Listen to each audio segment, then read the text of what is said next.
90.4 FM और मैं हूं आपका अपना होस्ट मनीष श्रीवास्तव। आज हमारे लिए एक खास दिन है क्योंकि हम लेकर आए हैं एक बिल्कुल नया और अनोखा कार्यक्रम। जी हाँ दोस्तों, कार्यक्रम का नाम है संवाद विशेष। जी हाँ दोस्तों, यह कार्यक्रम आपके और हमारे संवाद का एक नया सेतु है। यहाँ हम रोजमर्रा के मुद्दे, अनकही कहानियां, दिलचस्प अनुभव और आपकी पसंदीदा विषयों पर एक किसी खास शख्सियत से चर्चा करेंगे। संवाद विशेष सिर्फ एक कार्यक्रम नहीं बल्कि आपके विचारों को आवाज देने का मंच है। हर सप्ताह हम चुनेंगे एक खास विषय और आपके संदेशों, सवालों और राय को भी साझा करेंगे। चाहे वह सामाजिक मुद्दे हों, प्रेरणादायक कहानियां हों या जीवन के छोटे छोटे रंगीन पल हों, सब कुछ होगा इस मंच पर। तो तैयार हो जाइए अपनी राय, अपने अनुभव और अपनी कहानियों के साथ हमारे साथ जुड़ने के लिए। आप हमें कॉल कर सकते हैं, हमारे सोशल मीडिया हैंडल पर जुड़ सकते हैं या ईमेल के माध्यम से अपनी बातें भेज सकते हैं। याद रखिए, आपकी आवाज ही इस कार्यक्रम की जान है। तो आइए मिलकर शुरू करते हैं संवाद का यह खास सफर, सिर्फ और सिर्फ संवाद विशेष पर। हर रविवार प्रातः 8:45 पर आपके अपने radio station radio RBL India 90.4 के साथ। धन्यवाद।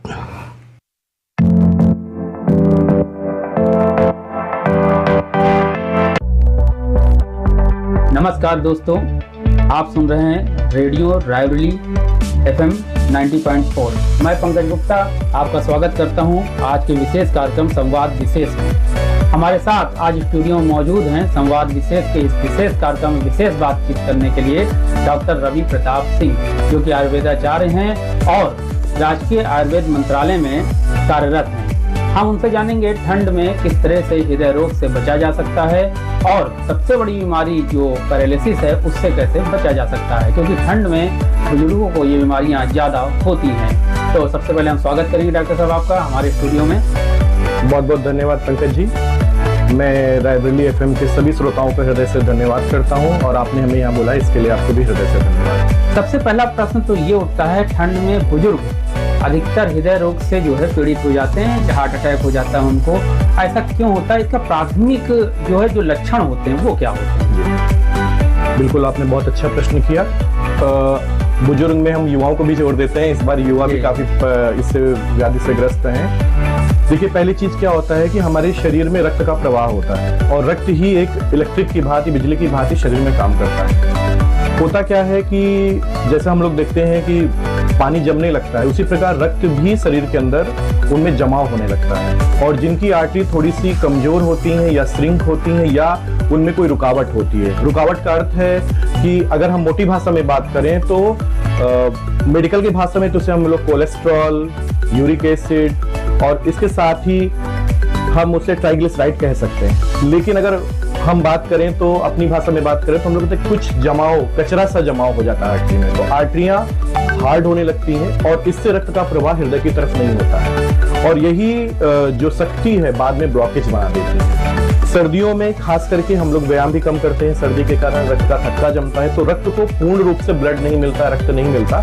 इस कारण रक्त हृदय के अंदर व्याधि शुरू हो जाती है और पहली व्याधि यह है कि जब हृदय में रक्त नहीं मिलता है तो इसे हम लोग इन्फार्क्ट ऑफ हार्ट बोलते हैं और यहीं से शुरुआत होती है। इसमें लक्षण क्या है इसके? बिल्कुल, देखिए, पहला लक्षण है कि निश्चित रूप से जैसे ही आपको हृदय को ब्लड नहीं मिलेगा तो घबराहट शुरू होगी और उस घबराहट को हम लोग गैस के रूप में देखते हैं, कब्ज के रूप में देखना शुरू करते हैं।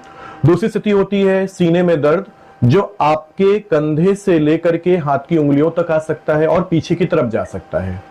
तीसरी स्थिति हमारे ब्लड प्रेशर का बहुत बढ़ जाना या बहुत कम हो जाना, और जिनको ब्लड प्रेशर या शुगर की बीमारी होती है उनमें कभी कभी ये लक्षण आते भी नहीं, इसे हम लोग साइलेंट हार्ट अटैक कहते हैं। यहाँ पर हमें ये ध्यान रखना होता है क्या व्यक्ति को सुस्ती तो नहीं आ रही है, वो बैठे बैठे लुढ़क तो नहीं रहा है। कभी कभी ऐसे होता है जिसको हम लोग नॉर्मल बोलते हैं सिंकोप हो गया है, बेहोशी सी आ गई है और उसे पानी पिलाते ही वो होश में आ जाता है। तो हमें ये देखना है कि सीने में दर्द हो ना हो, अगर वो घबराहट तो हर एक व्यक्ति में होती ही होती है, घबराहट को नजरअंदाज ना करें। तुरंत प्राथमिक उपचार के लिए पहला उपचार जैसे प्राथमिक उपचार है रोगी को सीधे लेटाकर पैर को थोड़ा ऊपर रख देना है। दूसरा, हम लोग को हृदय पर अपने हाथ को, बाएं हाथ को नीचे, दाएं हाथ को उसके ऊपर थोड़ा सा दबाव बनाएंगे और दबाव बनाकर फिर हाथ को रिलैक्स करेंगे। इस तरीके से हम लोग 10 से 15 बार करेंगे, जो प्राथमिक उपचार की श्रेणी में देखते हैं। तीसरी स्थिति होती है कि वो तो औषधियों में आ जाती है, लेकिन फिर भी अगर रोगी संभव है कि वो पानी पी सकता है तो उसे बैठा करके नींबू का पानी तुरंत देंगे और हाथ में प्रयास करेंगे उसके हाथ को और पैर को थोड़ा सा उसको रगड़ करें, जैसे उसके अंदर घर्षण हो। और सबसे अच्छा उपचार तो हम लोग जो बताते हैं, पैर को ऊपर करेंगे तो रक्त का प्रवाह आपकी तरफ बढ़ेगा। और प्राथमिक उपचार के लिए फिर तो मेडिसिन आ जाती है, फिर उसे अस्पताल लेकर आपको जाना है। अच्छा, एक सबसे महत्वपूर्ण सवाल ये है कि ये सर्दियों में ही इसके लक्षण ज्यादा क्यों देखने को मिलते हैं? जैसे हमने कहा, सर्दियों में क्या, गर्मियों में क्या होता है कि हमारे शरीर का तापमान 37 डिग्री सेल्सियस होता है। गर्मी में नॉर्मल रक्त का जमाव होता नहीं है और हमारी जो वेन और आर्टरी है उनके अंदर सिकुड़न नहीं आती। सर्दियों में होता क्या है कि तापमान 12, 15, 20 होता है तो हमारे रक्त में जमाव होने लगता है और आर्टरी सिकुड़ जाती है। इसीलिए अगर एक उपचार अगर हम आपसे पूछेंगे तो हम सबको यही संदेश देना चाहते हैं कि सुबह शाम हम ऐसे कुछ व्यायाम करें जिससे रक्त में थोड़ी गर्मी आए, थोड़ा सा पसीना निकले। थोड़ा मुश्किल काम होता है सर्दियों में, लेकिन जो लोग सुबह एक्सरसाइज करते हैं उनको और लोगों की अपेक्षा हृदय रोग होना कम हो जाता है। डॉक्टर साहब, युवाओं में ये देखा गया है कि आजकल युवाओं में बहुत ज्यादा ये चल रहा है। बिल्कुल पंकज जी, मैं प्रातः एक योग क्लास भी संचालित करता हूँ गुरु गोविंद सिंह पार्क में। अपने सिविल लाइन पर भी नया उद्यान मंत्रालय का पार्क है। हम देखते हैं मेरे पास करीब प्रतिदिन 100 लोग की संख्या योग करने आती है। उनमें वही लोग होते हैं जो बीमार हैं, 50 के ऊपर है। युवा मोबाइल का अत्यधिक प्रयोग हो गया, शाम को देर तक मोबाइल देखने के बाद वो देर से उठता है और अगर किसी का ऑफिस 10 बजे का है तो वो 9 बजे उठ रहा है, अगर 9 का है तो 8 बजे। इस कारण क्या हो रहा है कि शरीर से व्यायाम नहीं हो रहा। अगर हम लोग माने तो हृदय रोग विशेषज्ञ में सबसे बड़े डॉक्टर नरेश त्रिहन जी हैं। उनका सरल सा कहना है, कई वीडियो में उन्होंने कहा है कि पूरे दिन में कम से कम 10 मिनट तक हमारा हृदय अच्छे से पंपिंग करना चाहिए, जिस कारण हमारे हृदय के अंदर जो भी रुकावटें हैं वो रिलीज हो जाती हैं, रक्त का पतलापन। दूसरा, फास्ट फूड का बढ़ना, ऑयल वाली चीजों का ज्यादा खाना, मैदे का प्रयोग ज्यादा करना, इन सबसे के कारण क्या हो रहा है कि जो हमारी उम्र तो 30 है लेकिन हमारा हृदय 40 साल का हो चुका है, 50 साल का हो चुका है। तो क्या फास्ट फूड इसका बड़ा कारण हो सकता है? बिल्कुल। देखिए, फास्ट फूड के कारण क्या होता है, रक्त में गाढ़ापन बढ़ता है, रक्त में कोलेस्ट्रॉल की मात्रा बढ़ती है, रक्त में एक्सेस लेवल ऑफ टॉक्सिन्स बढ़ते हैं। अगर आप व्यायाम नहीं कर रहे हैं तो क्या हो रहा है कि वो फास्ट फूड आपके ब्लड में जाकर के ब्लड को गाढ़ा करता है, जिस बाद में रिपोर्ट्स में ट्राइग्लिसराइड और उनको फैटी लीवर मिलेगा और वो जाकर के हृदय की ग्रंथि, हृदय की आर्टरी बहुत सूक्ष्म सी है, पतली सी है और ये हाल ब्रेन में भी होता है। ब्रेन में जाकर रुकावट करेंगे तो पैरालिसिस हो जाएगा, ब्रेन हैमरेज हो सकता है, जिसको हम लोग आज लकवे के रूप में जानते हैं। तो आहार विहार का ध्यान रखना है, दिनचर्या का ध्यान, थोड़ी एक्सरसाइज। पहले हम लोग के काम इतने मेहनत वाले होते थे कि शायद नहीं भी करते थे, लेकिन अब तो विशेष ध्यान रखना है, मुझे व्यायाम करना ही करना है। तनाव, कहते हैं तनाव भी इसका एक कारण हो सकता है। बिल्कुल। देखिए, जैसे हम लोग अच्छे से खुश होकर बैठे हैं तो हमारी आर्टरी फ्री है, रिलैक्स है, लेकिन जब अपने अंदर हम तनाव महसूस करते हैं तो हम देखते हैं कि हमारी आर्टरी अंदर से दबाव लेगी। और दूसरा, हमारे शरीर के अंदर excess level of cortisol, excess level of adrenaline, ऐसे हार्मोन्स जो एपिनेफ्रिन, नॉरएपिनेफ्रिन बढ़ता है, वो बढ़ने के कारण शरीर के अंदर एक द्वंद्व होता है, लड़ाई होती है, उस लड़ाई से अंदर नुकसान होता है। तो इसलिए तनाव, आज तो हम युवाओं में साहब नहीं योग तो निश्चित रूप से तनाव बहुत बड़ा कारण है। उनको कैरियर के लेकर, बच्चों में 10th के बच्चे हैं, इतना एग्जाम का बोझ है, हम भी देख रहे हैं, हम लोग के बच्चे छोटे हैं अभी, लेकिन स्कूलों का भी तनाव है, तो बच्चे तनाव शुरू से ही लेना शुरू कर दे रहे हैं। तो इसलिए तनाव तो बिल्कुल दूर रखना, उसके लिए योग बहुत अच्छा रास्ता होता है। अच्छा, कहते हैं कि आयुर्वेद में कहा जाता है कि रसोई आपका औषधि का घर है, तो क्या प्राथमिक उपचार के लिए रसोई का भी कुछ उपयोग किया? बिल्कुल। देखिए, आप देख सकते हैं कि हमारे रसोई में जो भी मसाले आज प्रयोग होते हैं, मसाला शब्द हम लोगों का नहीं है, उर्दू शब्द है, औषधियां ही थी ये सारे। लहसुन से लहसुनाद वटी, धनिया से धानियाक चूर्ण, हिंग से हिंग वष्टक चूर्ण, ये सब रक्त को शुद्ध करते थे, रक्त को संतुलित करते थे, हमारा पाचन अच्छा रखते थे। और अब क्या हुआ, जब हम लोग तेल का प्रयोग ज्यादा करने लगे, कार्बोहाइड्रेट का प्रयोग ज्यादा करने, ग्लूटीन युक्त आहार ज्यादा लेने लगे। आलू पहले लोग कम ही खाते थे मौसम के अनुरूप, अब आलू 12 महीने लोग खाते हैं।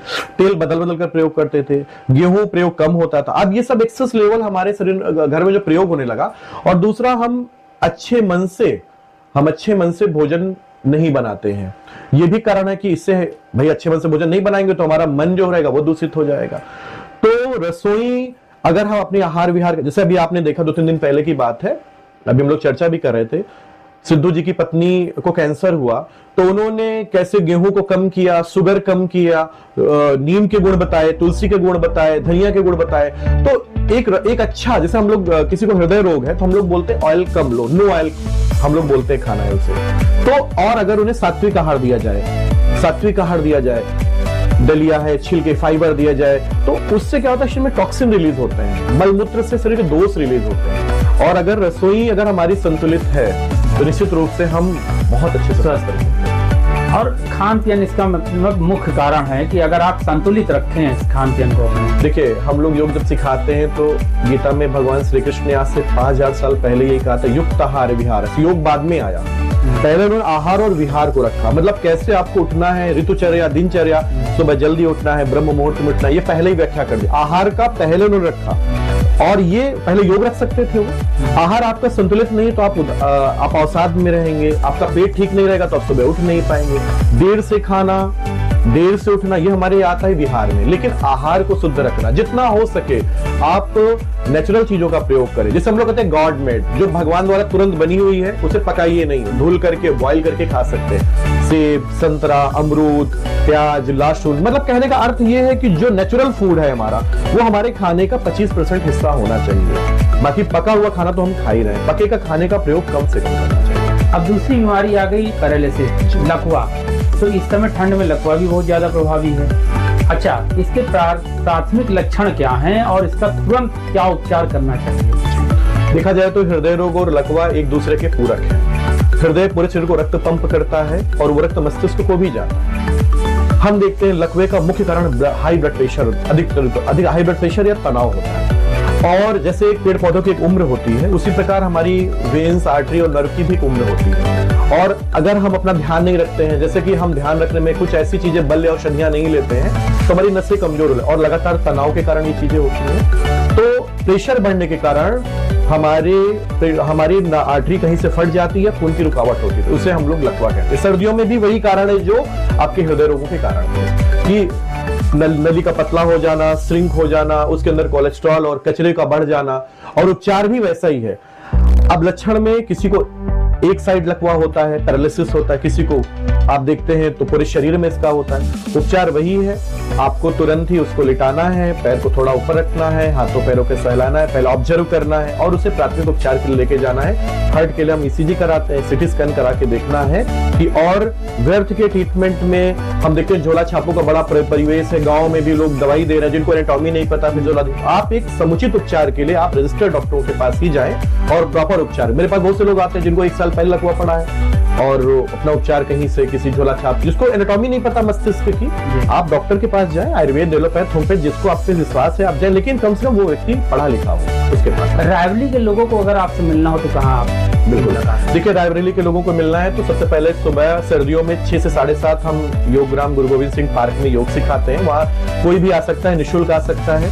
उसके बाद गवर्नमेंट आयुर्वेदिक हॉस्पिटल है, 9 से 2 बजे तक हमारा योग का विभाग है, वहाँ पे हम रहते हैं, ये हमारे डिग्री कॉलेज चौराहे पे आपके रिफार्म क्लब, रोटरी क्लब के सामने। उसके बाद 3 से लेकर 8 बजे तक हमारा जेल रोड पर वेदांत आरोग्यम नाम से आयुर्वेद नेचुरोपैथी का सेंटर है, वहाँ पर हमसे आप मिल सकते हैं।